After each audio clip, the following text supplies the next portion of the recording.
கர்த்தருடைய வார்த்தைக்கு செல்லுவோம். திருப்பிக் கொள்வோம். லூக்கா எழுதின சுவிசேஷம் 2ஆம் அதிகாரம் 10வது வசனம் 11வது வசனம். தேவதூதன் அவர்களை நோக்கி, பயப்படாதிருங்கள், இதோ எல்லா ஜனத்துக்கும் மிகுந்த சந்தோஷத்தை உண்டாக்கும் நற்செய்தியை உங்களுக்கு அறிவிக்கிறேன். இன்று கர்த்தராகிய கிறிஸ்து என்னும் இரட்சகர் உங்களுக்கு தாவீதின் ஊரிலே பிறந்திருக்கிறார். ஜெபிப்போம். அன்பின் பிதாவே, கர்த்தராகிய இயேசுவின் நாமத்தில் உம்முடைய சமூகத்திலே நாங்கள் வருகிறோம். ஆசீர்வதிக்கப்பட்ட நல்ல இந்த காலை வேலைக்காக நன்றி. காலைதோறும் உம்முடைய கிருபை புதிதாக இருக்கிறது எழுதப்பட்டிருக்கிறதே. புதிதான உம்முடைய கிருபையினாலே எங்களை நிரப்பும். சத்திய ஆவியானவரே, உமது வேதத்தில் உள்ள அதிசயங்களை நாங்கள் பார்க்கும்படி, உமது வேதத்தில் உள்ள மகத்துவங்களை நாங்கள் பார்க்கும்படி எங்கள் கண்களை பிரகாசமாக்கும். அவ்விதமாய் செய்கிறீர், அதற்காக நன்றி. இயேசு நாமத்தில் பிதாவே, ஆமென். மறுபடியும் வாசிக்கிறேன், கவனிங்கள். தேவதூதன் அவர்களை நோக்கி, பயப்படாதிருங்கள், இதோ எல்லா ஜனத்துக்கும் மிகுந்த சந்தோஷத்தை உண்டாக்கும் நற்செய்தியை உங்களுக்கு அறிவிக்கிறேன். இன்று கர்த்தராகிய கிறிஸ்து என்னும் இரட்சகர் உங்களுக்கு தாவீதின் ஊரிலே பிறந்திருக்கிறார். இரட்சகர் பிறந்திருக்கிறார் என்று இங்கே தேவதூதன் அறிவிக்கிறதை நாம் பார்க்கிறோம். இரட்சகர் என்று சொன்னால் மீட்பர் என்று அர்த்தம், விடுதலையாக்குகிறவர் என்று அர்த்தம், ரட்சிக்கிறவர் என்று அர்த்தம், காப்பாற்றுகிறவர் என்று அர்த்தம். எதிலிருந்து ரட்சிக்கிறவர்? பாவத்திலிருந்து ரட்சிக்கிறவர், சாபத்திலிருந்து ரட்சிக்கிறவர், தரித்திரத்திலிருந்து ரட்சிக்கிறவர், கடன் பிரச்சனையிலிருந்து ரட்சிக்கிறவர், பிள்ளி சுனியத்திலிருந்து ரட்சிக்கிறவர், மாந்திரிக வேலைகளிலிருந்து ரட்சிக்கிறவர், பேய்க்கோளாறுகள் பிசாசின் தொல்லையிலிருந்து ரட்சிக்கிறவர், இன்னும் பலவிதமான பிசாசின் கிரியைகளிலிருந்து நம்மை ரட்சிக்கிறவர். அவர்தான் இரட்சகர். ஆகவே ஆண்டவராகிய இயேசு கிறிஸ்துவை ஏற்றுக்கொள்ளாதவர்கள், ஆண்டவராகிய இயேசு கிறிஸ்துவை நீங்கள் முதலாவதாக ஏற்றுக்கொள்ள வேண்டும். எதற்காக என்று சொன்னால், நீங்கள் இரட்சகரை ஏற்றுக்கொள்ளும் பொழுதுதான் இரட்சகர் உங்களை என்ன செய்வார்? ரட்சிப்பார், காப்பாற்றுவார். பிசாசின் கிரியைகளிலிருந்து ரட்சிப்பார், பாவத்திலிருந்து ரட்சிப்பார், சாபத்திலிருந்து ரட்சிப்பார், தரித்திரத்திலிருந்து ரட்சிப்பார், கடன் பிரச்சனையிலிருந்து ரட்சிப்பார். ஆகவே உங்களுடைய வாழ்வுக்காக, உங்களுடைய நல்ல எதிர்காலத்துக்காக, உங்களுடைய ஆசீர்வாதமான வாழ்வுக்காக, ஒளிமயமான எதிர்காலத்துக்காக, உங்களுடைய வெற்றிக்காக ஆண்டவராய் இயேசு கிறிஸ்துவை ஏற்றுக்கொள்ளாதவர்கள் ஆண்டவராய் இயேசு கிறிஸ்துவை ஏற்றுக்கொள்ளுங்கள். இயேசுவே, எனக்காக கல்வாரி சிலுவையிலே மரித்தீர், அடக்கம் பண்ணப்பட்டீர், 3ஆம் நாள் உயிர்த்தெழுந்தீர், இன்றைக்கும் ஜீவிக்கிறீர். ஆண்டவரே, என்னுடைய உள்ளத்தை திறக்கிறேன், உள்ளத்திலே வாரும், என்னுடைய பாவத்தை மன்னியும், என்னுடைய அக்கிரமங்களை மன்னியும், என்னுடைய மீறுதல்களை மன்னியும், என்னை சுகமாக்கும், என்னை விடுதலையாக்கும், என்னை காப்பாற்றும், என்னை ரட்சியும் என்று பாருங்கள். உங்களுடைய வாழ்க்கையை கர்த்தருக்கு அர்ப்பணிக்கும் பொழுது ஆண்டவராய் இயேசு கிறிஸ்து மெய்யாகவே உங்களுடைய பாவத்தை மன்னிப்பார், உங்களை ரட்சிப்பார், காப்பாற்றுவார், எல்லா வியாதியிலிருந்து உங்களை என்ன செய்வார்? ரட்சிப்பார், சுகமாக்குவார், வாழ வைப்பார். உங்களுடைய கண்ணீரை யாவை கர்த்தர் என்ன செய்வார்? துடைப்பார். ஆகவே உங்களுடைய நல்வாழ்வுக்காக ஆண்டவராய் இயேசு கிறிஸ்துவை ஏற்றுக்கொள்ளாதவர்கள் ஆண்டவராய் இயேசு கிறிஸ்துவை ஏற்றுக்கொள்ளுங்கள். வாசிப்போம். எபேசியருக்கு எழுதின நிருபம் 5ஆம் அதிகாரம் 25வது வசனம் முதல் 27வது வசனம் வரைக்கும். புருஷர்களே, உங்கள் மனைவிகளில் அன்பு கூறுங்கள், அப்படியே கிறிஸ்துவும் சபையில் அன்பு கூர்ந்து தாம் அதை திருவசனத்தை கொண்டு தண்ணீர் முழுக்கினால் சுத்திகரித்து பரிசுத்தமாக்குகிறதற்கும் கரை திரை முதலானவைகள் ஒன்றுமில்லாமல் பரிசுத்தமும் பிழையற்றதுமான மகிமையுள்ள சபையாக அதை தமக்கு முன் நிறுத்திக் கொள்வதற்கும் தம்மை தாமே அதற்காக ஒப்பு கொடுத்தார். தம்மை தாமே அதற்காக என்ன செய்தார்? ஒப்பு கொடுத்தார். கடந்த பல வாரங்களாக உறுதியான அஸ்திபாரம் என்கிற இந்த சத்தியத்தை நாம் ஞாயிற்றுக்கிழமை கால ஆராதனைகளை தியானித்து கொண்டு வருகிறோம். உறுதியான அஸ்திபாரம் அல்லது தேவனுடைய வார்த்தையின் முக்கியத்துவம், இதை குறித்து நாம் தியானித்து கொண்டு வருகிறோம். இதில் அநேக காரியங்களை நாம் பார்த்தோம். இப்பொழுது இந்த போதனையின் 7வது பகுதியை நாம் பார்த்து கொண்டு வருகிறோம். இந்த போதனையின் 7வது பகுதியாக நாம் எதை பார்த்து கொண்டு வருகிறோம் என்று சொன்னால், what will done God's word, தேவனுடைய வார்த்தை என்ன செய்கிறது, தேவனுடைய வார்த்தை என்னவெல்லாம் செய்கிறது என்பதை குறித்து நாம் பார்த்து கொண்டு வருகிறோம். இதில் ஏற்கனவே 4 காரியங்களை நாம் பார்த்தோம். கடந்த வாரத்திலே 5வது காரியத்தை நாம் பார்க்க ஆரம்பித்தோம். 5வது காரியம் என்னவென்று சொன்னால், தேவனுடைய வார்த்தை நம்மை அன்றாடம் சுத்திகரிக்கிறது. தேவனுடைய வார்த்தை அன்றாடம் நம்மை சுத்திகரிக்கிறது. பாருங்க, கர்த்தருடைய வார்த்தை நம்மை சுத்திகரிப்பதற்கு நாம் என்ன செய்ய வேண்டும் என்பதை குறித்தெல்லாம் நாம் கடந்த வாரத்திலே வாசித்தோம், இதெல்லாம் தியானித்து பார்த்தோம். திரு வசனமாகிய தண்ணீரை கொண்டு கர்த்தர் செய்கிறார், நம்மை சுத்திகரிக்கிறாராம். ஆண்டவர் சொன்னார், நான் உங்களுக்கு சொன்ன உபதேசத்தினாலே வார்த்தையினாலே நீங்கள் இப்பொழுது என்ன செய்தீர்கள்? சுத்தமாய் இருக்கிறீர்கள், சுத்தமானீர்கள் என்று. எனவே கர்த்தருடைய வார்த்தையை பாருங்க, நாம் எப்பொழுதெல்லாம் கேட்கிறோமோ, நாம் எப்பொழுதெல்லாம் பாருங்க கர்த்தருடைய வார்த்தைக்கு நம்மை அர்ப்பணிக்கிறோமோ, அப்பொழுதெல்லாம் கர்த்தருடைய வார்த்தை நம்ம என்ன செய்கிறது? சுத்திகரிக்கிறது. அது மாத்திரமல்ல, நாம் இயேசு கிறிஸ்துவின் இரத்தத்தினாலே கழுவப்பட்டிருந்தாலும் கூட அன்றாடம் நாம் சுத்திகரிக்கப்பட வேண்டும் என்பதை நாம் பார்த்தோம். ஏனென்று சொன்னால், இந்த உலகத்தில் இருக்கக்கூடிய சில தீமைகள், சில கரைகள் பாருங்க நம்மீது வந்து அது ஒட்டக்கூடிய வாய்ப்புகள் இருக்கிறது. எனவேதான் பாருங்க அன்றாடம் என்ன செய்யப்பட வேண்டும்? நாம் சுத்திகரிக்கப்பட வேண்டும் என்பதை நாம் பார்த்தோம். பிறகு எதை நாம் பார்த்தோம் என்று சொன்னால், நம்மை சுத்திகரிக்க ஆண்டவராய் இயேசு கிறிஸ்து பயன்படுத்துகிற 2 காரியம் என்ன என்பதை நாம் பார்த்தோம். ஒன்று தேவனுடைய வார்த்தை, இன்னொன்று இயேசு கிறிஸ்துவின் இரத்தம். ஒன்று அவருடைய இரத்தம், ஒன்று இரண்டாவதாக அவருடைய வார்த்தை. அவருடைய வார்த்தையும் நம்மை சுத்திகரிக்கிறது, அவருடைய இரத்தமும் நம்ம என்ன செய்கிறது?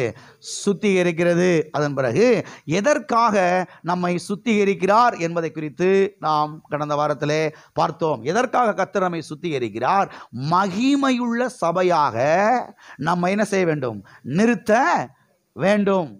அழகுள்ள சபையாக, அழகுள்ள சபையாக, மெருகூட்டப்பட்ட சபையாக, எந்த ஒரு கரை திரை ஒன்றுமில்லாத சபையாக நம்மை கொண்டு போய் அவருக்கு முன்பாக நிறுத்த வேண்டும் என்பதற்காக தான் கர்த்தர் திரு வசனமாகிய தண்ணீரை கொண்டு அன்றாட என்ன செய்கிறார்? நம்மை சுத்திகரிக்கிறார் என்பதை குறித்து நாம் கடந்த வாரத்திலே பார்த்து தியானித்தோம். அது மாத்திரமல்ல, இதை தொடர்ந்து இன்னும் சில காரியங்களை இன்றைக்கு நாம் பார்க்க போகிறோம். இன்றைக்கு நாம் எதை பார்க்க போகிறோம் என்று சொன்னால், பழைய ஏற்பாட்டிலே ஒரு உதாரணத்தை இப்பொழுது நாம் பார்க்க போகிறோம். கவனியுங்கள், ஒரு கிறிஸ்தவ விசுவாசி தொடர்ந்து சுத்திகரிக்கப்பட வேண்டும் என்பதை பற்றி பழைய ஏற்பாட்டிலே நிழலாட்டமாக முன்கூட்டியே அங்கே சொல்லப்பட்டிருக்கிற ஒரு காரியத்தை குறித்து இப்பொழுது நாம் பார்க்க போகிறோம். ஒரு கிறிஸ்தவ விசுவாசி அன்றாடம் சுத்திகரிக்கப்பட வேண்டும், ஒவ்வொரு நாளும் சுத்திகரிக்கப்பட வேண்டும் என்பதை குறித்து பழைய ஏற்பாட்டிலே ஆண்டவர் நிழலாட்டமாக ஒரு காரியத்தை அங்கே என்ன செய்திருக்கிறார்? சொல்லி வைத்திருக்கிறார், போதித்து வைத்திருக்கிறார். அதை குறித்து நாம் பார்க்க போகிறோம். திருப்பிக் கொள்வோம். யாத்ராகமம் 30வது அதிகாரம் 17வது வசனம் முதல் 21வது வசனம் வரைக்கும். பின்னும் கர்த்தர் மோசேயை நோக்கி ஒரு தொட்டியையும் வெண்கலத்தால் பாதத்தையும் உண்டாக்கி அதை ஆசரிப்பு கூடாரத்திற்கும் பலிபீடத்துக்கும் நடுவே வைத்து அதிலே தண்ணீர் வார்ப்பாயாக. அதனிடத்தில் ஆரோனும் அவன் குமாரரும் தங்கள் கைகளையும் தங்கள் கால்களையும் கழுவ கடவர்கள். அவர்கள் ஆசரிப்பு கூடாரத்திற்குள் பிரவேசிக்கும் போது கர்த்தருக்கு தகனத்தை கொளுத்தவும் பலிபீடத்தில் ஆராதனை செய்யவும் சேரும்போதும் அவர்கள் சாகாதபடிக்கு தண்ணீரினால் தங்களை கழுவ கடவர்கள். அவர்கள் சாகாதபடிக்கு தங்கள் கைகளையும் தங்கள் கால்களையும் கழுவ கடவர்கள். இது தலைமுறை தோறும் அவனுக்கும் அவன் சந்ததியாருக்கும் நித்திய கட்டளையாயிருக்கும் என்றார். நித்திய கட்டளையாய் இருக்கும் என்றார். அருமையானவர்களே, கவனியுங்கள், பழைய ஏற்பாட்டிலே ஆசரிப்பு கூடாரம் என்று ஒரு கூடாரம் இருந்தது. அதெல்லாம் உங்களுக்கு நன்றாக தெரியும், நீங்கள் வாசித்திருப்பீர்கள். இந்த கூடாரம் 3 பகுதிகளாக பிரிக்கப்பட்டிருந்தது. முதலாவது பகுதி பிரகாரம் என்று அதற்கு பெயர். 2வது பகுதிக்கு பெயர் பரிசுத்த ஸ்தலம் என்று பெயர். 3வது பகுதிக்கு பெயர் மகா பரிசுத்த ஸ்தலம் என்று அதற்கு பெயர். அந்த பழைய ஏற்பாட்டு சர்ச் அப்படி கூட நீங்கள் புரிந்து கொள்ளலாம். பழைய ஏற்பாட்டு சர்ச் எப்படி இருந்துச்சு அப்படின்னா 3 பகுதிகளாக பிரிக்கப்பட்டிருந்தது. முதல் பகுதி, 2வது பகுதி, 3வது பகுதி. இந்த முதலாவது பகுதிக்கு பேர் தான் பிரகாரம், 2வது பகுதிக்கு பேர் தான் பரிசுத்த ஸ்தலம், 3வது பகுதிக்கு பேர் தான் மகா பரிசுத்த ஸ்தலம். அருமையானவர்களே கவனியுங்கள், இந்த பிரகாரத்திலே என்ன இருந்தது என்று சொன்னால் பலிபீடம் இருந்தது. ஜனங்கள் வந்த உடனேயே என்ன செய்யணுங்க? பலியிடணும். ஒரு ஆடையோ அல்லது ஒரு புறா குஞ்சையோ, அது அவங்களுக்கு என்ன காரியம் சொல்லப்பட்டிருக்கிறதோ அதுக்கு சம்பந்தப்பட்ட காரியங்களை என்ன செய்ய வேண்டாங்க, நீங்கள் அவர்கள் பலியிட வேண்டும். இந்த 2வது பகுதியில் என்ன இருந்துச்சுன்னா, பரிசுத்த ஸ்தலத்துக்குள்ள என்ன இருந்துச்சுன்னா ஒரு பெரிய மேஜை இருந்துச்சு. அந்த மேஜையில் பாருங்க, அப்பங்களை சுட்டு கொண்டு வந்து அங்கே அடுக்கி தேவனுக்கு அசைவாட்டும் காணிக்கையாக அங்கே செலுத்துவார்கள். அதற்கு பெயர் தான் தேவ சமூகத்து அப்பம் என்று பெயர். அதற்குள்ளே பாருங்க ஒரு பெரிய குத்து விளக்கு இருந்தது. 7 அகல்கள் உள்ள ஒரு பெரிய குத்து விளக்கு இருந்தது.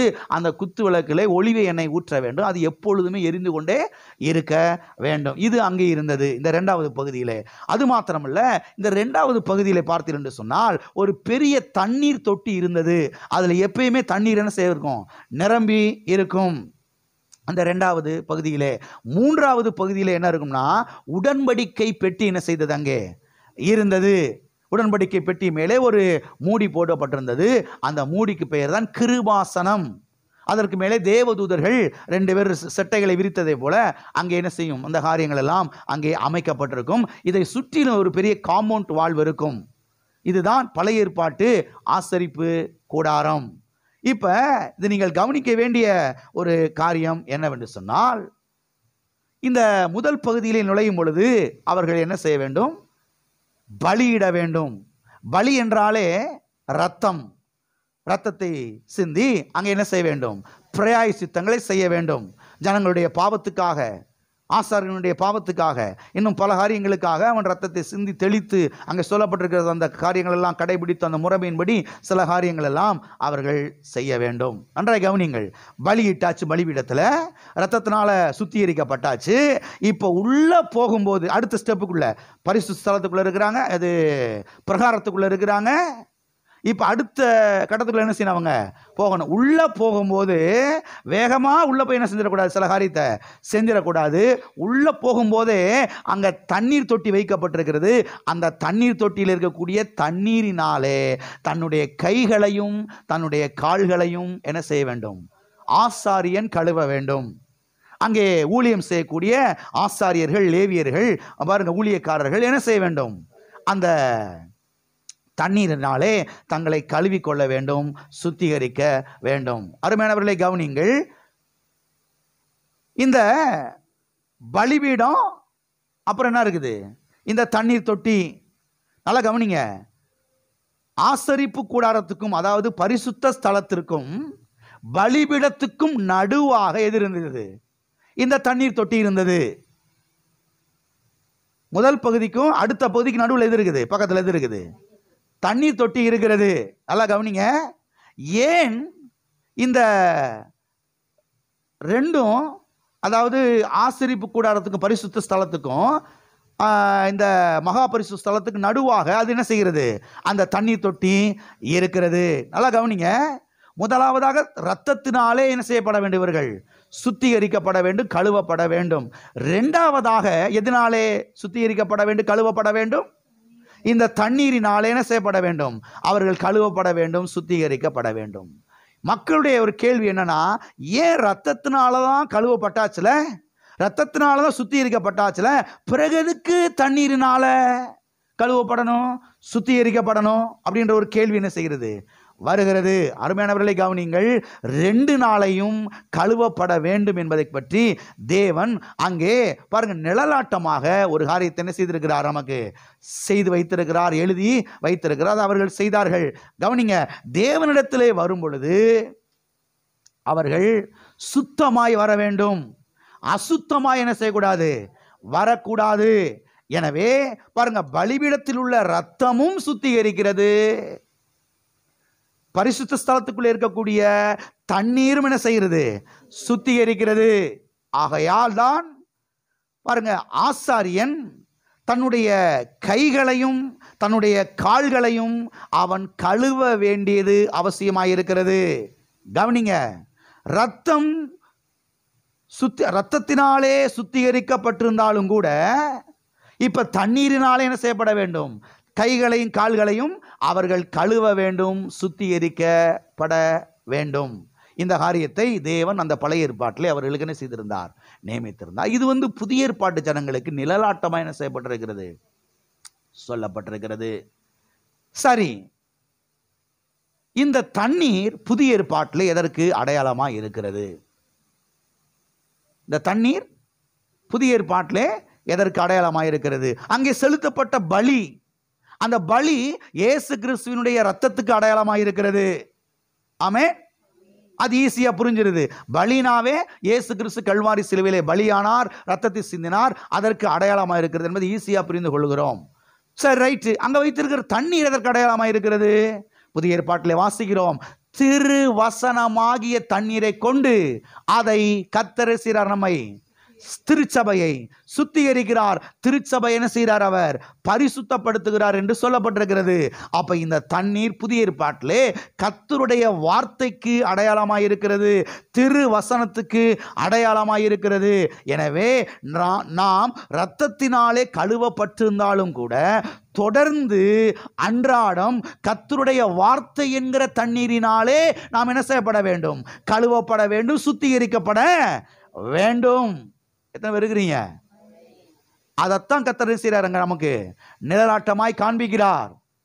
ஒவ்வொரு நாளும் ஒவ்வொரு முறையும் ஆசாரியின் உள்ள என்ட்ராகும் போது பலி இருக்கணும், தண்ணீரால் என்ன செய்யப்படணும், கழுவப்படணும். அதான் ரத்தத்தினால சுத்திகரிக்கப்பட்டாச்சுல, அப்புறம் இதுக்கு கை காலெல்லாம் கழுவணும்? இல்லை இல்லை இல்லை, நீ இப்படி வரும்போது சுத்தமாக வரணும், அசுத்தமாக வரக்கூடாது. என் பிரசனத்துக்கு நீ வரும்போது, என் சமூகத்துக்கு நீ வரும்போது நீ சுத்தமாக தான் வரணும், அசுத்தமாக வரக்கூடாது என்பதை கர்த்தர் அங்கே காண்பிக்கிறார். அப்போ ஒவ்வொரு நாளும் நாம் என்ன செய்யப்பட வேண்டும், சுத்திகரிக்கப்பட வேண்டும். எதனாலே? திருவசனமாகிய தண்ணீரினாலே என்ன செய்யப்பட வேண்டும், நாம் சுத்திகரிக்கப்பட வேண்டும். அப்போ ஒவ்வொரு முறையும் நீங்க கர்த்தருடைய வார்த்தையை கேட்கும் பொழுது, பிரசங்க செய்தியை கேட்கும் பொழுது, கர்த்தருடைய வார்த்தை என்ன பண்ணுது, உங்களை குளிப்பாட்டி எடுக்குது, உங்களை சுத்திகரிக்குது. உங்கள்கிட்ட ஒட்டி இருக்கக்கூடிய அந்த கரைகளை, அசுத்தங்களை, தேவையில்லாத அசுத்தமான எண்ணங்களை அது என்ன செய்கிறது, அகற்றி போடுகிறது.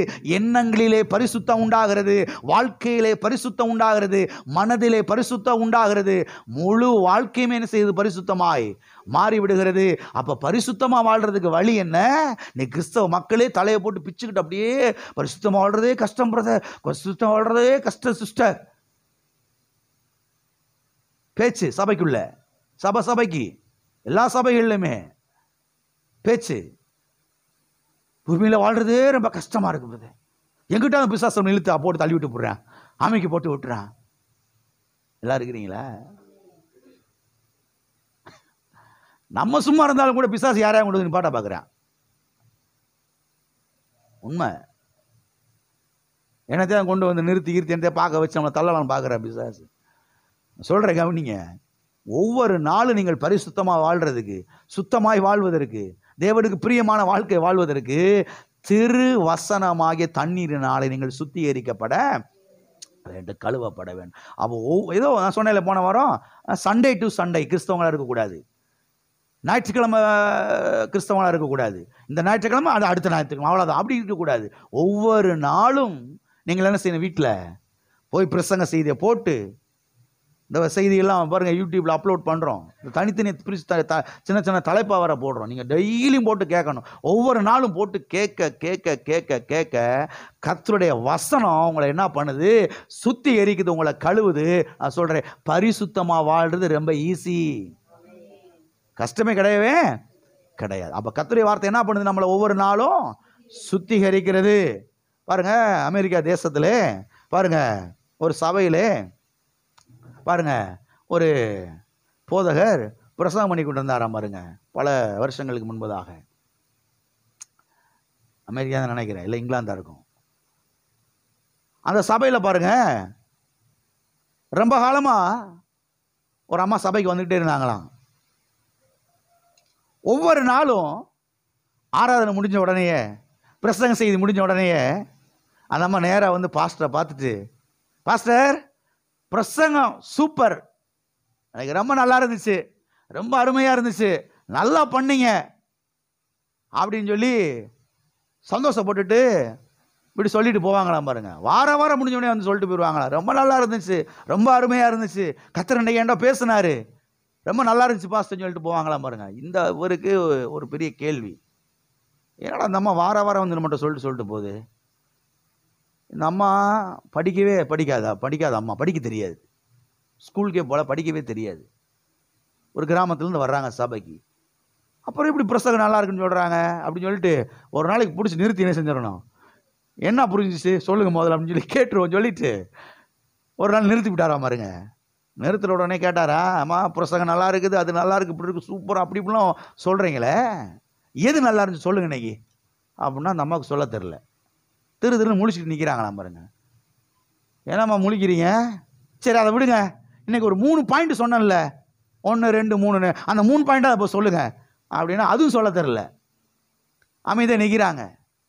என்னடா ஒன்றுமே சொல்ல தெரிலன்றாங்க, சொல்ல தெரில. அப்புறம் வந்து நல்லா இருக்குது, அப்படி இப்படி இருக்குன்னு சொல்லி புகழ்ந்து தள்ளுறாங்களே அப்படின்னு சொல்லிட்டு கேட்டாங்களே, என்னங்கம்மா அப்படின்னு கேட்டாங்க. உடனே இந்த அம்மா சொன்னாங்களா, ஐயா எனக்கு படிக்க தெரியாது, பைபிளை வாசிக்க தெரியாது, எனக்கு ஒன்றும் பெருசாக ஒன்றும் தெரியாது, நான் வந்து சலவை தொழில் பண்ணுறேன், ஊரில் ஜனங்களுடைய துணியெல்லாம் வாங்கி அதை சலவை பண்ணி சுத்தம் பண்ணி அயன் பண்ணி அதை மக்களுக்கு நான் கொடுக்குறேன், அந்த மாதிரி ஒரு தொழில் நான் பண்ணுற வேலை பண்ணுறேன். எனக்கு ஒன்று மட்டும் தெரியும், என்ன தெரியும்னா, சோப்பை எடுத்து இந்த துணியில் தேய்ன்னு தேய்ச்சா துணியில் இருக்கிற அழுக்கெல்லாம் போயிருன்னு எனக்கு நல்லா தெரியும், ஆனால் இந்த சோப்புக்குள்ளே என்ன இருக்குன்னு எனக்கு தெரியாது. சோப்பை போட்டால் அழுக்கு போயிடுது, நல்லா எனக்கு தெரியுது. அதை போலதான் இங்க சபையில வந்து உட்காந்து நான் வசனத்தை கேட்டா வசனம் என்னை அப்படி குளிப்பாட்டிடுது, என்னை சுத்திகரிச்சிருது, எல்லா அழுக்கையும் போக்கிடுது. அதைத்தான் உங்கள்கிட்ட நான் சொன்னேன்னு சொல்லிச்சு அவர் சொன்ன அந்த அம்மா சொன்னாங்களா பாருங்க. அப்பதான் இவருக்கு யோசனை வந்துச்சா, ஓஹோ நம்ம பிரசங்கம் பண்றதுனால இப்படிப்பட்ட காரியங்கள் என்ன செய்யுது நடக்குது, அவங்கள குளிப்பாட்டுது, அவங்கள சுத்திகரிக்குது, அழுக்கெல்லாம் போக்குது, அவங்களுடைய எண்ணங்கள் இருக்கக்கூடிய சந்தேகங்கள்லாம் நீக்குது. கர்த்தருடைய வார்த்தை கிரிய செய்து, கர்த்தருடைய வார்த்தை கிரிய செய்கிறது. அதான் சொல்றேன், ஒவ்வொரு நாளும் கர்த்தருடைய வார்த்தை நீங்க என்ன செய்ய ஆரம்பிக்கணும், கேட்க ஆரம்பிக்கணும். கேட்க கேட்க கேட்க கேட்க சுத்திகரிக்கப்படுறீங்க. பரிசுத்தத்தின் மேலே பரிசுத்தம், மகிமையின் மேலே மகிமை, வெற்றியின் மேலே வெற்றி, பெருக்கத்தின் மேலே பெருக்கம், செழிப்பின் மேலே செழிப்பு, ஐஸ்வர்யத்தின் மேலே ஐஸ்வர்யம், நன்மையின் மேலே நன்மை. பாருங்க, ஆரோக்கியத்தின் மேலே ஆரோக்கியம். இப்படித்தான் உண்டாகுது, இப்படித்தான் உண்டாகுது.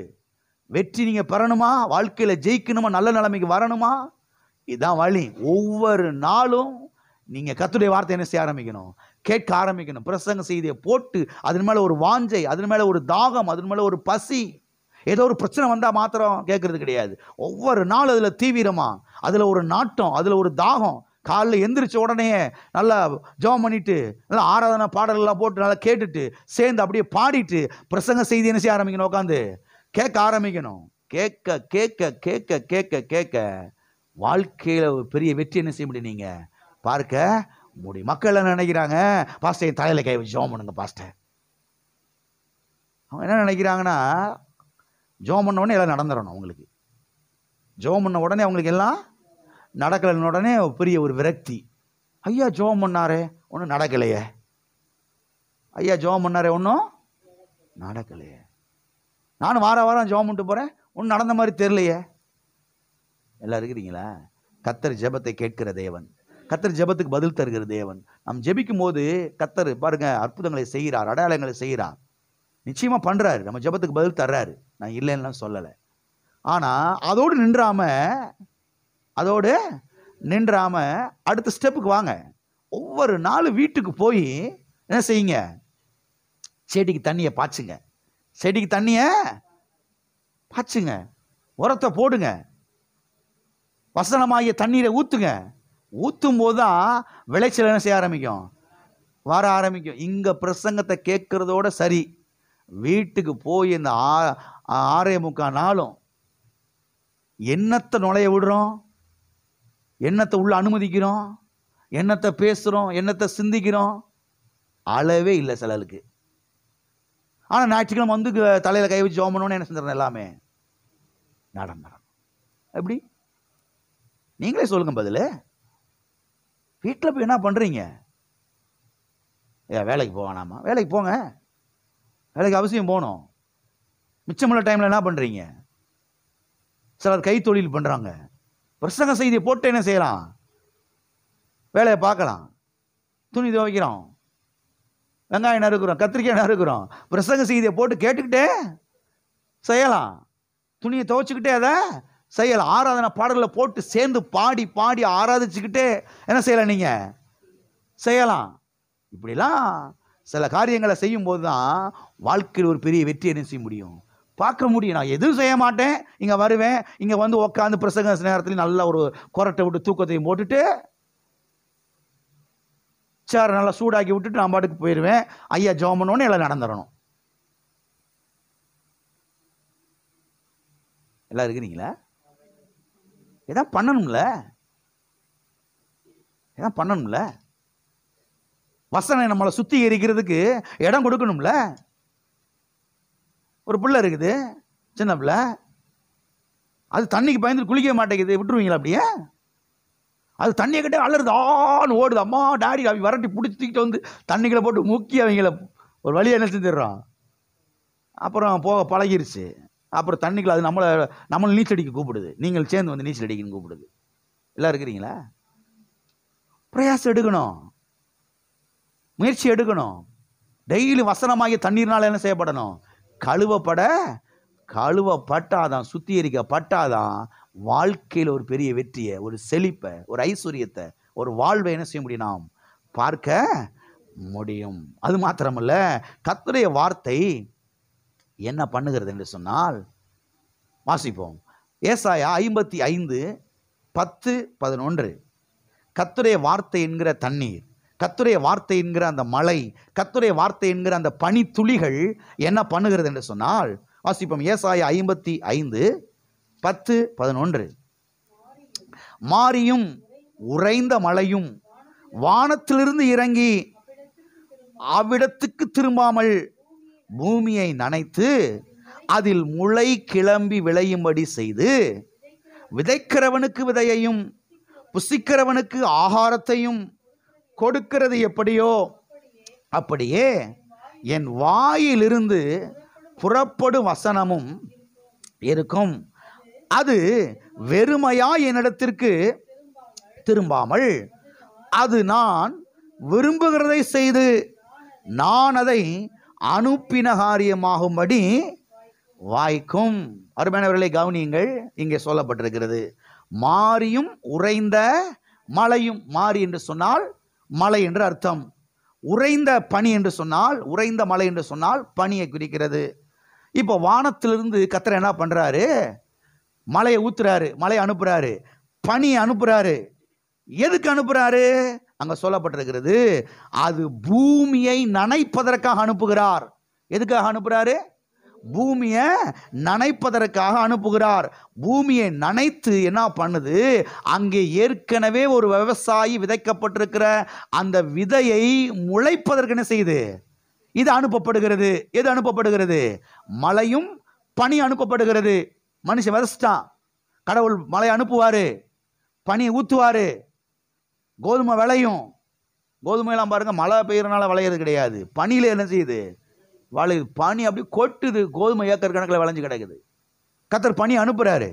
அனுப்பிச்சாங்க. என்ன நடக்குது? இங்க சொல்லப்பட்டிருக்கிறது, விதைக்கிறவனுக்கு விளைச்சலையும், விதைக்கிறவனுக்கு விளைச்சலையும், விதையையும்.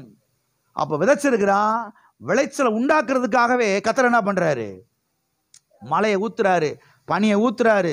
விதைக்கிறவனுக்கு விதையையும் விளைச்சலையும், புசிக்கிறவனுக்கு ஆகாரத்தையும் கொடுக்கிறது. எப்படியோ இந்த ப்ராசஸ் எப்படியோ அதை போலதான் அந்த ப்ராசஸ்ன்றாரு. கவனிக்கணும் நீங்க. இது ஒரு விளக்கம் கொடுக்கிறாரு. இது எப்படி பாரு, இந்த ப்ராசஸ் எப்படி நடக்குது பாரு, இந்த ப்ராசஸ் எப்படி நடக்குது பாரு. இதை போலதான் இந்த ப்ராசஸ் அப்படின்றாரு. எந்த ப்ராசஸ்? மழையை எப்படி நான் அனுப்புறேனோ, பனி எப்படி அனுப்புறேனோ, இதை போல என் வார்த்தையை நான் அனுப்புறேன். எதுக்காக அனுப்புறேன்? உனக்குள்ள ஏற்கனவே விதைக்கப்பட்டிருக்கிற விதை விளையும்படியாக, அறுவடை அங்கே உண்டாகும்படியாக, விளைச்சல் உண்டாகும்படியாக நான் என்ன செய்யறேன்? இப்ப வார்த்தை என்கிற தண்ணீரை, திருவசனமாகிய தண்ணீர் என்ன செய்யறேன்? நான் அனுப்புறேன். எதுக்காக?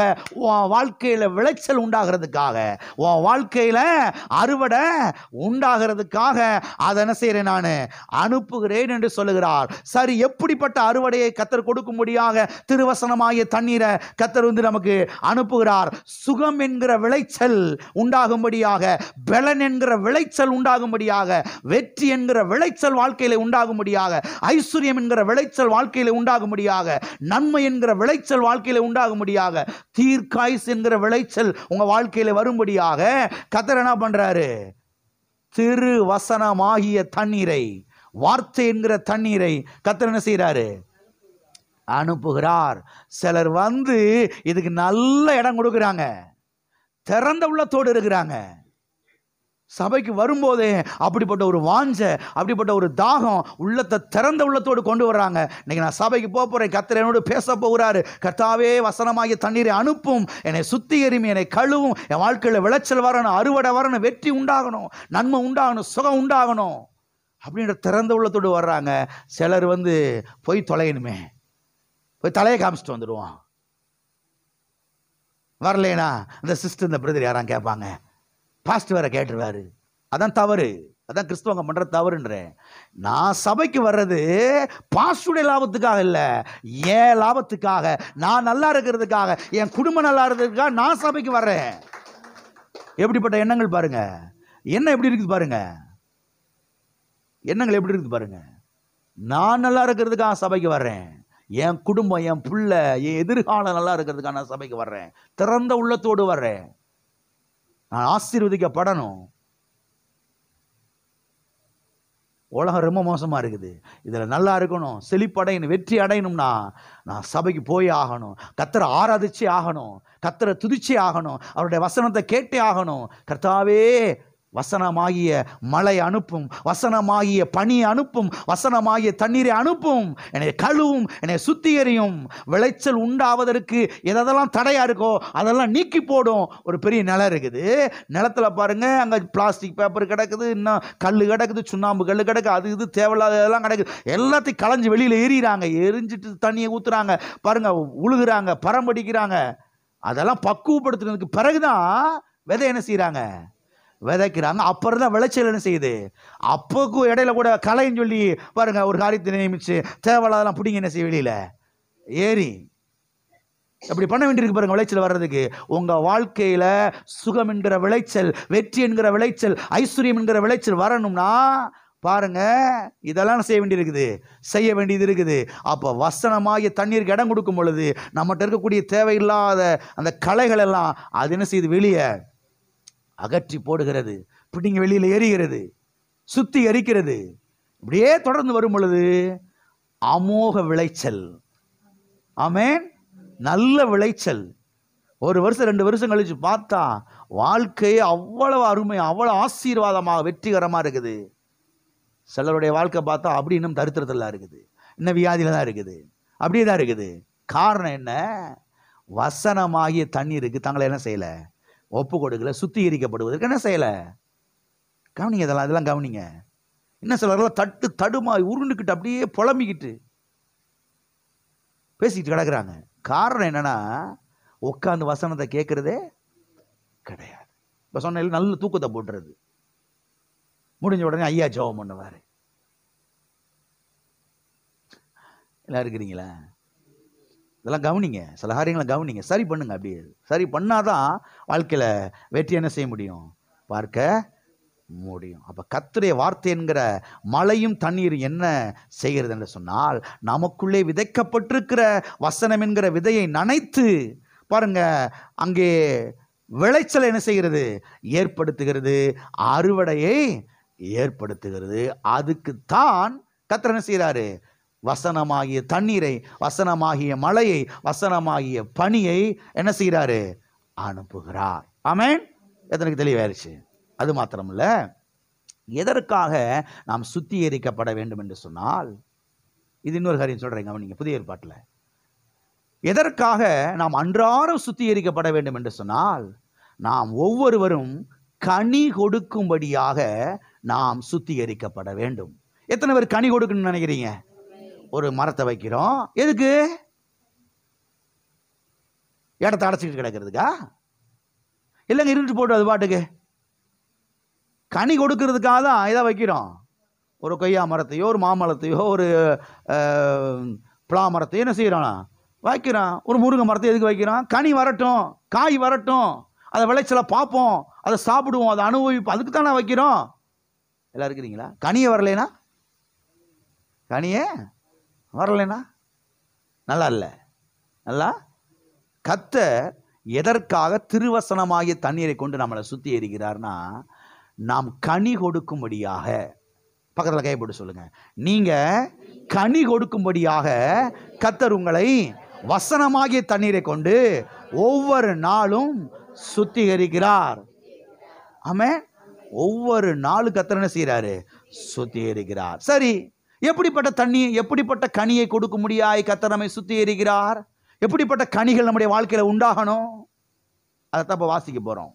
எப்படிப்பட்ட கனிகள் நம்முடைய வாழ்க்கையில உண்டாகணும், எப்படிப்பட்ட கனிகள் நம்முடைய வாழ்க்கையில காணப்படணும், எப்படிப்பட்ட கனிகள் நம்ம இடத்துல வெளிப்பட வேண்டும்.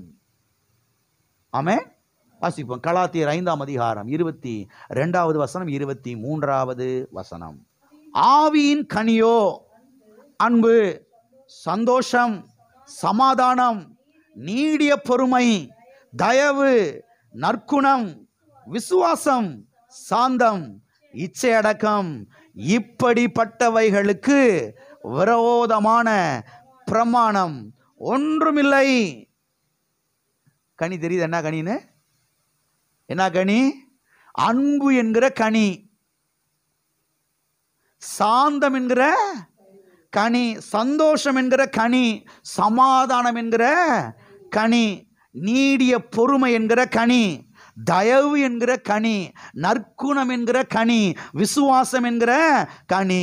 கடைசியா சொல்லப்பட்டிருக்கிறது இச்சை அடக்கம் என்கிற கனி. அதான் நான் சொல்ல வரேன். வசனத்தை கேட்க கேட்க கேட்க கேட்க சுத்திகரிக்கப்படுறீங்க. எது வந்துருது இப்ப? இச்சை அடக்கம். எது? இப்ப பார்க்கறதெல்லாம் போய் என்ன செய்ய மாட்டோம், தொட மாட்டோம். பார்க்கறதெல்லாம் என்ன செய்ய மாட்டோம், அனுபவிக்க மாட்டோம். தவறான காரியத்தில் போய் கையை விட்டு உழப்ப மாட்டோம், அசிங்கத்தில் விழ மாட்டோம். இச்சை அடக்கம் வந்துருது, பரிசுத்த வாழ்வு வந்துருது. எப்ப? திருவசனமாகிய தண்ணீரை கொண்டு சுத்திகரிக்கப்படும் பொழுது. அப்ப வசனத்தை கேட்க கேட்க கேட்க கேட்க கேட்க கேட்க பாருங்க, வசனம் என்ன செய்யுது, நம்மளை அன்றாட சுத்திகரிக்கிறது. எனவே பாருங்க, ஒவ்வொரு நாளும் கர்த்தருடைய வசனத்தினாலே நாம் சுத்திகரிக்கப்பட சுத்திகரிக்கப்பட அன்பு என்கிற கனி நம்முடைய வாழ்க்கையிலே வெளிப்பட ஆரம்பிக்கிறது. சந்தோஷம் என்கிற கனி நம்முடைய வாழ்க்கையில் வெளிப்பட ஆரம்பிக்கிறது. சமாதானம் என்கிற கனி நம்முடைய வாழ்க்கையிலே வெளிப்பட ஆரம்பிக்கிறது. நீடிய பொறுமை என்கிற அந்த கனி நம்முடைய வாழ்க்கையில் வெளிப்பட ஆரம்பிக்கிறது. தயவு என்கிற கனி நம்முடைய வாழ்க்கையிலே வெளிப்பட ஆரம்பிக்கிறது. நற்குணம், நல்ல கேரக்டர்ஸ், நல்ல குணம், அது நம்முடைய வாழ்க்கையில வெளிப்பட ஆரம்பிக்கிறது. எப்படா அப்படி நல்ல குணங்கள் அவங்கள வந்துச்சு? வசனத்தை கேட்க கேட்க கேட்க நல்ல கேரக்டர்ஸ், நல்ல தன்மைகள், நல்ல குணாதிசயங்கள் நம்முடைய வாழ்க்கையில் என்ன செய்ய ஆரம்பிக்கிறது, உண்டாக ஆரம்பிக்கிறது. அப்ப வசனமாகிய தண்ணீரினாலே சுத்திகரிக்கப்பட சுத்திகரிக்கப்பட விசுவாசம் வளர ஆரம்பிக்கிறது, சாந்தம் உண்டாக ஆரம்பிக்கிறது, இச்சை அடக்கம் என்ன செய்ய ஆரம்பிக்கிறது, உண்டாக ஆரம்பிக்கிறது. பாவ சோதனையில் ஈஸியாக என்ன செஞ்சிடலாம், மேற்கொண்டரலாம், ஜெயிச்சிடலாம். ஆமென். அப்போ வசனமாகிய தண்ணீரை என்ன செய்யணும், ஒவ்வொரு நாளும் என்ன செய்யணும், நாம் குடிக்க வேண்டும், பருக வேண்டும், அதனாலே நனைய வேண்டும், சுத்திகரிக்கப்பட வேண்டும். அப்படி வரும்போது தான் வாழ்க்கையில் இப்படிப்பட்ட கனிகள் என்ன செய்ய ஆரம்பிக்கும், உண்டாக ஆரம்பிக்கும். ஆமென். எத்தனுடைய வாழ்க்கையில் கனிகள் உண்டான்னு விருப்பப்படுறீங்க? இப்படிப்பட்ட கனிகள். ஆப்பிள் பழம் மாம்பழம் இல்லை, இது அன்பு என்கிற கனி. முதல்ல எடுத்தாலும் கோவம் அடிச்சு வீட்டில் இருக்கிற பாத்திரங்கத்தில் நொறுங்கிறோம். இப்போ பார்த்தா மனுஷன் ஆள் சாந்தமாக மாறிட்டாரு, சூப்பர் ஆகிட்டாரு, கோபம் வரமாட்டேங்குது. வசனமாகிய தண்ணீர்னால குளிப்பாட்டப்பட சுத்திகரிக்கப்பட ஆளே என்ன செஞ்சிட்டாரு, டோட்டலா மாறிட்டாரு. நான் சொல்றேன், அன்பு தான் ஜெயிக்கும், அன்பு தான் ஜெயிக்கும். அன்பே பெரியது, அன்பே பெரியது. Love is great. உலகத்தில் பெருசு எதிர அன்பு தான். அன்பு ஜெயிக்கும், அன்பு ஜெயிக்கும். அப்போ திருவசனமாகிய தண்ணீரினாலே நாம் ஒவ்வொரு நாளும் கழுவப்பட சுத்திகரிக்கப்பட இப்படிப்பட்ட கனிகள் நம்முடைய வாழ்க்கையில் என்ன செய்ய ஆரம்பிக்கும், உண்டாக ஆரம்பிக்கும். ஓகே, இன்னொரு காரியத்தை நாம் பார்த்து முடிப்போம். நாம் அன்றாடம் சுத்திகரிக்கப்பட்டால்தான் கர்த்தரால் நாம் பயன்படுத்தப்பட முடியும் என்று சத்திய வேதம் சொல்லுகிறது. இதை கொஞ்சம் பார்த்து இன்னைக்கு முடிப்போம். எத்தனை பேர் கர்த்தரால் நான் பயன்படுத்தப்படணும் நீங்க விருப்பப்படுறீங்க?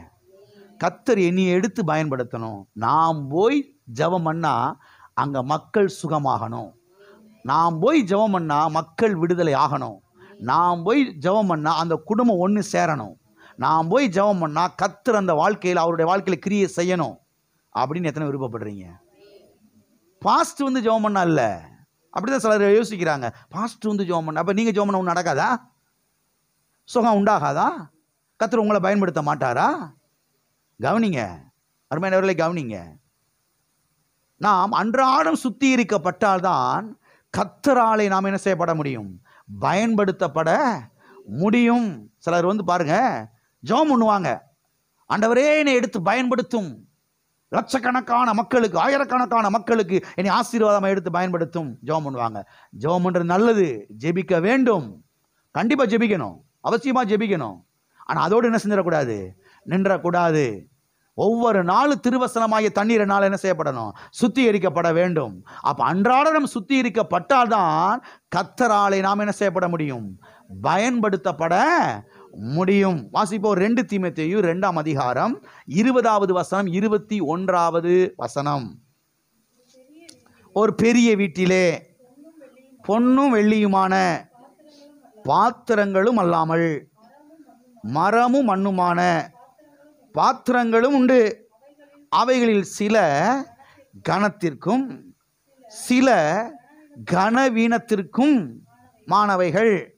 ஆகையால் ஒருவன் இவைகளை விட்டு தன்னை சுத்திகரித்து கொண்டால் அவன் பரிசுத்தமாக்கப்பட்டதும் எஜமானுக்கு உபயோகமானதும் எந்த நற்கிரியைக்கும் ஆயத்தமாக்கப்பட்டதுமான கனத்துக்குரிய பாத்திரமாயிருப்பான்.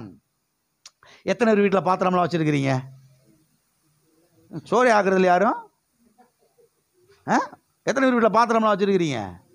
எல்லார் வீட்லேயும் பாத்திரம் வச்சுருக்கிறீங்க. சில்வர் பாத்திரம், பிளாஸ்டிக் பாத்திரம். அந்த காலத்தில் வெண்கலத்தில் இருந்துச்சு, பித்தளையில் இருந்துச்சு. இப்போ போக போக பிளாஸ்டிக்கு அது இதுன்னு ரொம்ப போயிடுச்சு. தங்கத்தில் தட்டு வச்சுருந்தாங்க, வெள்ளியில் பாத்திரங்கள் வச்சுருந்தாங்க, வெள்ளியில் டம்ளரில் தண்ணி குடிப்பாங்க. இப்போ அதெல்லாம் எங்கே போச்சுன்னே தெரியலை. எல்லாம் இருக்கிறீங்களா? மண்பானையில் பாத்திரம், எதில்? மண்பானையில் பாத்திரம் இருக்குது. இன்னும் பல மரத்தில் கூட பாத்திரங்கள் இருக்குது. மரத்தில் கூட பாத்திரங்கள் என்ன செய்யுது, மரத்திலேயே தட்டு அதெல்லாம் இருக்குது. இப்படிலாம் அந்த காலத்தில் யூஸ் பண்ணாங்க. இந்த வசனம் என்ன சொல்லுதுன்னா, எல்லாரும் கவனிங்க. ஒரு பெரிய வீட்டிலே பொண்ணு வெள்ளியுமான பாத்திரங்களும் அல்லாமல், பொன்லையும் பாத்திரம் இருக்குது, வெளியிலையும் பாத்திரங்கள் இருக்குது. அப்புறம் என்ன சொல்றாரு, மரம் மண்ணுமான பாத்திரங்களும் உண்டு.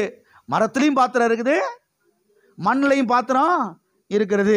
அவைகளில் சில கணத்துக்கும் சில கன இனத்துக்கும் உரியதாய் இருக்கிறது, உரியவைகள் என்று சொல்லுகிறார். நல்லா கவனிங்க. சில பாத்திரத்தை நல்ல காரியத்துக்கு என்ன செய்கிறோம்? பயன்படுத்துகிறோம். சில காரியங்களை மற்ற காரியத்துக்கு என்ன செய்கிறோம்? யூஸ் பண்ணுறோம். பாருங்க, மண்பானை எடுத்துக்கோங்க. மண்பானையை செய்கிறாங்க இல்லையா? மண்பானை செய்யும் போது நீங்கள் போய் பார்த்துருப்பீங்க. போய் நல்லா அழகாக செய்கிறாங்க, விதவிதமாகலாம் செய்கிறாங்க. செஞ்சு கொண்டு வர்றாங்க, விற்கிறாங்க. விற்கும்போது வந்து வாங்கிட்டு போகிறாங்க. வாங்கிட்டு போகும்போது அவங்க எதுக்கு வாங்கிட்டு போகிறாங்க? சிலர் வந்து நல்லா சமைக்கிறதுக்கு. மண்பானை சாதம், மண்பானையில் சமைச்ச மீன் குழம்பு நல்லா இருக்கும், மண்பானையில் சமைச்சா சோறு நல்லா இருக்கும், டேஸ்ட்டாக இருக்கும், அதுக்கு வாங்கிட்டு போகிறாங்க. சிலர் மண்பானை எதுக்கு வாங்கிட்டு போகிறாங்க? செத்த வீட்டுக்கு. இப்போ தான் சிலர் யோசிக்கிறியோ ஆமாம் அப்படின்னு உடைக்கிறதுலாம் வாங்கிட்டு போகிறாங்க. சில பாத்திரம் கிச்சனுக்கு யூஸ் ஆகுது, சில பாத்திரம் பாத்ரூமுக்கு தான் யூஸ் ஆகுது. இப்படி பலவிதமாக என்ன செய்கிறாங்க? யூஸ் பண்ணுற. அதான் சொல்கிறாரு, சில கணத்துக்கும் சில கன ஈனத்துக்கும் பயன்படுத்தப்படுகிறது. இந்த வசனத்தை வச்சுக்கிட்டு அந்த காலத்தில் பிரசங்கியார்கள் இன்னைக்கு இப்படி இருக்கிறாங்க, வச்சுக்கிட்டு என்ன மாதிரி விளையாடுவாங்கன்றீங்க. கர்த்தர் உன்னை இந்த பாத்திரத்துக்கு தானே செஞ்சிருக்கிறாரு, உன்னை பயன்படுத்துவார். சிலரை கர்த்தர் கணத்துக்காக பயன்படுத்துவார், சிலரை கர்த்தர் கன இனத்துக்காக என்ன செய்வார்? போ, கர்த்தர் உன்னை வந்து தொடச்சு போடுறதுக்கு தானே செஞ்சிருக்கிறாரு, வச்சிருக்கிறாரு. கர்த்தர் உன்னை வந்து இதுக்கு தான் பயன்படுத்துவாரு. சிலரை கர்த்தர் வந்து நல்ல காரியத்துக்கு பயன்படுத்துவாரு, சிலரை கர்த்தர் செய்ய மாட்டார். இப்பெல்லாம் முந்தின வசனத்தை வாசிக்கிறது கிடையாது, அதுக்கு பிந்தின வசனத்தை வாசிக்கிறதே. இதை ஒன்றை வச்சுக்கிட்டு கர்த்தர் உன்னைய வந்து இதுக்காக தான் படைச்சிருக்கிறாரு, நீ இப்படி தான் இருக்கணும், போ, நீ ஒன்றத்துக்கு யூஸ் இல்லை, போ. கர்த்தர் சிலரத்தை எடுத்து பயன்படுத்துவார், சிலரை பயன்படுத்த மாட்டார் அப்படின்ற மாதிரிலாம் கிடையாது. அடுத்த வசனம் என்ன சொல்லுது தெரியுமா? வாசிக்கிறேங்க கவனிங்க. ஆகையால் ஒருவன் இவைகளை விட்டு தன்னை சுத்திகரித்து கொண்டாள். எல்லாம் சொல்லுங்க. ஒருவன் இவைகளை விட்டு தன்னை சுத்திகரித்து கொண்டாள். எவைகளை விட்டு? எவைகளை விட்டு? அந்த அசுத்தங்களை விட்டு, அந்த அசுத்தங்களை விட்டு, அந்த இச்சையான காரியங்களை விட்டு, அந்த பாவமான காரியங்களை விட்டு, அதெல்லாம் விட்டு தன்னை சுத்திகரித்து கொண்டால், இங்கே சொல்லப்பட்டிருக்கிறது, எஜமானாலே உபயோகப்படுத்தப்படுகிறதும். என்ன சொல்றாரு? நீ உன்னைய சுத்திகரித்துட்டேனா கர்த்தர் உன்னைய பயன்படுத்துவாரு. யாரெல்லாம் அதை விட்டுட்டு தன்னை சுத்திகரிக்கிறாங்களோ எல்லாரையும் கர்த்தர் என்ன செய்வாரு? பயன்படுத்துவாரு. இவங்களைத்தான் பயன்படுத்துவார், இவங்களை கர்த்தர் பயன்படுத்த மாட்டாரு. சிலர் எடுத்து கர்த்தர் பயன்படுத்துவார், சிலர் ஒண்ணுமில்லாம போட்டுருவாரு. அப்படிதான் கிடையாது. எல்லாரையுமே பயன்படுத்துவது தான் தேவனுடைய சித்தமாய் விருப்பமாய் இருக்கிறது. எல்லாருமே கர்த்தராலே பயன்படுத்தப்பட வேண்டும். ஊழியக்காரர்களும் பயன்படுத்தப்பட வேண்டும், விசுவாசிகளும் பயன்படுத்தப்பட வேண்டும். எல்லாரையும் பயன்படுத்துவது தான் தேவனுடைய சித்தமும் விருப்பமாய் என்ன செய்கிறது இருக்கிறது. ஆனால் அதில் ஒரு கண்டிஷன் என்னன்னா, ஒருவன் இவைகளை விட்டு தன்னை சுத்திகரித்து கொண்டாள். எல்லாம் கரங்களை வைத்து சொல்லுவோம். ஒருவன் இவைகளை விட்டு தன்னை சுத்திகரித்து கொண்டாள். ஆமென். இங்கே நாம் பார்க்கிறோம், எஜமானாகி இயேசு என்ன செய்வார்? அவனை பயன்படுத்துவார். என்ன செய்வார்? அவனை பயன்படுத்துவார். எந்த நற்கிரியைக்கும் ஆயத்தமாக்கப்பட்டதுமான கனத்துக்குரிய பாத்திரமாய் என்ன செய்வான்? இருப்பான். அப்ப எல்லாரையுமே கனத்துக்குரிய பாத்திரமாகத்தான் பயன்படுத்த முடிய கர்த்தர் விரும்புகிறாரு.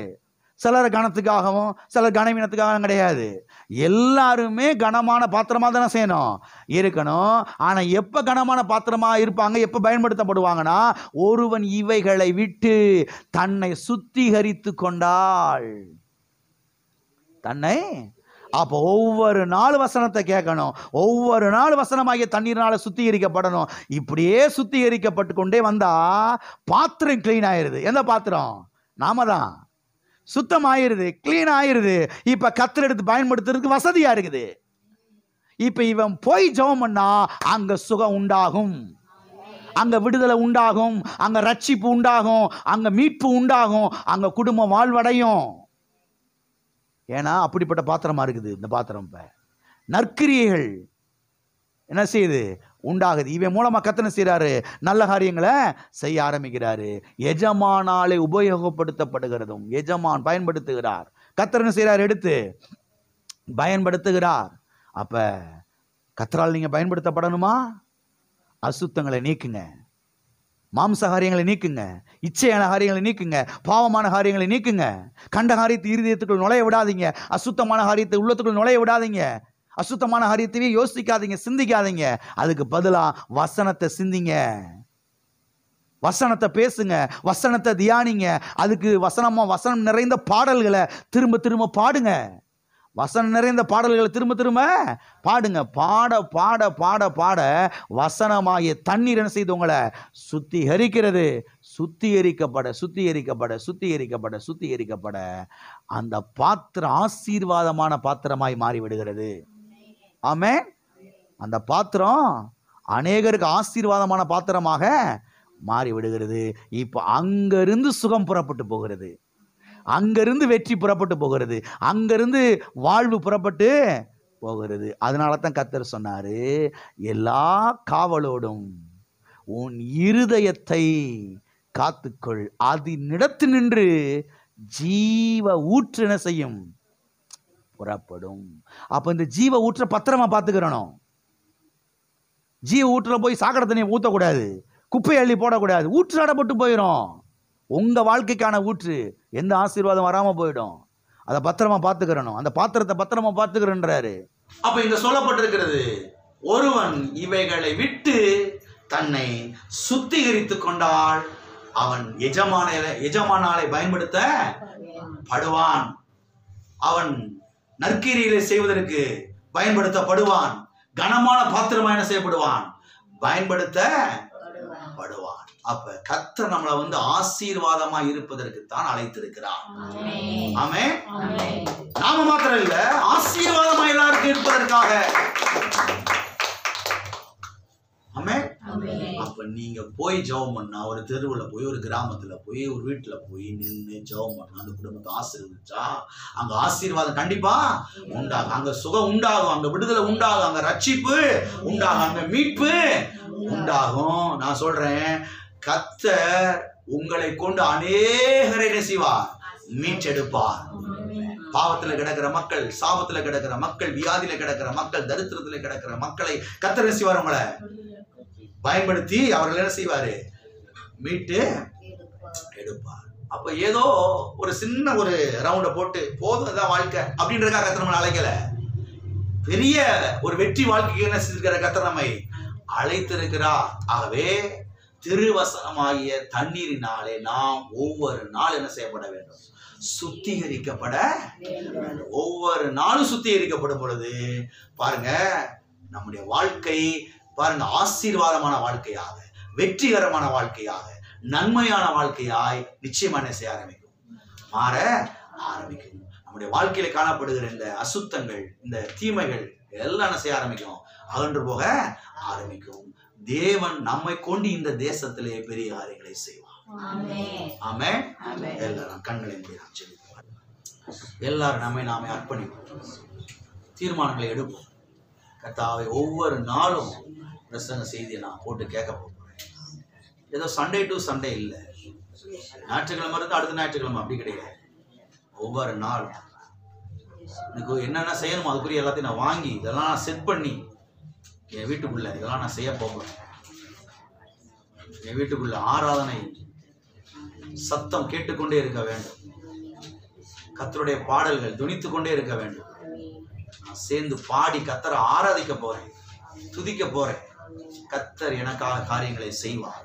கர்த்தர் எனக்காக யுத்தம் பண்ணுவார். கர்த்தர் எனக்காக காரியங்களை நடப்பிப்பார். கர்த்தர் எனக்காக காரியங்களை செய்து முடிப்பார். ஓ தேவனே, ஸ்தோத்திரம், ஸ்தோத்திரம் ஆண்டவரே. ஓ ஆவியானவரே, நான் உம்மாலே பயன்படுத்தப்பட வேண்டும். கர்த்தாவே, நான் பயன்படுத்தப்பட வேண்டும் என்றால் என்னுடைய பாத்திரம் சுத்தமாக வேண்டும். உடைய வசனமாகிய தண்ணீரை கொண்டு என்னை சுத்திகரியும், என்னை சுத்தமாக்கும், என்னை பயன்படுத்தும். எல்லாரும் நாமே அர்ப்பணித்து ஜெபிப்போம். ஸ்தோத்திரம், ஸ்தோத்திரம். பிதாவே, இயேசுவின் நாமத்தில் உடைய சமூகத்திலே நாங்கள் வருகிறோம். ஆசீர்வதிக்கப்பட்ட இந்த வேலைக்காக நன்றி. தேவனே உம்மை நாங்கள் ஸ்தோத்தரிக்கிறோம், துதிக்கிறோம், உம்மை போற்றுகிறோம் ஆண்டவரே, உம்மை வாழ்த்துகிறோம் ஆண்டவரே. ஓ தேவனே ஸ்தோத்திரம், ஸ்தோத்திர ஆண்டவரே. இந்த வசனமாகிய தண்ணீரை கொண்டு எங்களை சுத்திகரியும், எங்களை கழுவும், எங்களை பயன்படுத்தும் ஆண்டவரே. கனமான பாத்திரமாய் பயன்படுத்தப்படும்படியா நீ செய்யும் ஆண்டவரே காரியங்களை. தகப்பனே உமக்கு ஸ்தோத்திரம் ஆண்டவரே. பிள்ளைகள் மூலமாய் அநேக குடும்பங்களை நீர் வாழ வைப்பீராக. கர்த்தாவே அவிதமாய் செய்கிறபடியால் நன்றி, நன்றி ஆண்டவரே. கர்த்தாவே விளைச்சல் உண்டாக வேண்டுமே, அறுவடை உண்டாக வேண்டுமே. தகப்பனே உமக்கு ஸ்தோத்திரம். ஓ தேவனே, மழையாகிய தண்ணீரை, ஓ பனியாகிய கர்த்தா பனியை நீர் ஊற்றுகிறீரே ஆண்டவரே. இந்த ஊற்றி நனைய வைத்து விளைச்சலை உண்டாக்குகிறீரே.